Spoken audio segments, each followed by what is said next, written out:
So the other thing, and we addressed some legislation to this effect, but we can't have these predators simply bounce from one job to the next. Now, it seems to me that in this particular case, Mr. Beckett, right, is his name, is a small community.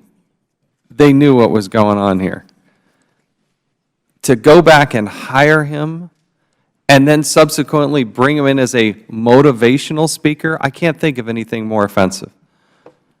And you have to take a good, hard, deep look in the mirror and figure out what in the world the Department of Agriculture is going to do to make sure that never, ever, ever happens again. You could go down to Office Max or Best Buy and get a piece of software off the shelf and create a little database and say, this is the do not hire, do not interact list.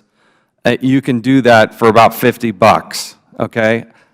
I don't want to hear about any more excuses. And I don't want the Department of Agriculture, why don't they blaze the trail? Why don't they, you know, let's actually have them lead in this area rather than deal with this for 40 years. I don't ever want to have to call you up here again, but I do want to know that you're leading the way. But you're not going to prove that until you actually do it. We hear too many people say, oh, my stats are good and I did 100% within the time frame and everything that, but the evidence shows to the contrary. So that's what I hope we do accomplish. Lastly, as we gavel down here, particularly to Ms. Rice, thank you for the bravery that you've shown to be here and do this. This is not a dream come true testifying before Congress. But I hope you do know how inspirational you are to a lot of women, and you represent a lot of voices that are quiet and silent, and they're watching on their computer or TV. And I hope when you go back and visit with your husband that there's satisfaction in that. It's helpful to us, and we want to be part of that solution, and I know you do too. And Ms. Donnelly, thank you as well for your leadership on this. Mr. Chairman, would you just reiterate what I said about making sure that she's protected? Because I want to make it clear that we're on the same page. There is no daylight between what Mr. Cummings is saying and what I'm saying as the chairman of this committee too.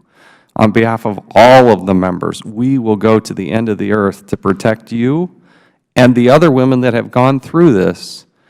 But don't be bashful in picking up that phone and letting us know. It will be answered, and we will respond. And to those in management and in other positions, I'm telling you what, we will use every power we possibly can from this pulpit to make sure that they are treated with dignity and never have to go through that again in any way, shape, or form.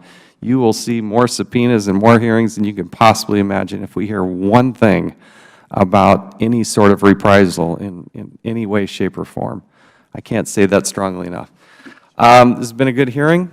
I appreciate the four of you taking time and testifying today. Last thing, Mr. Leonard, within 2 weeks, I expect that Mr. Cummings' letter, the letter that we jointly did, gets responded in its totality. 2 weeks. The committee stands adjourned.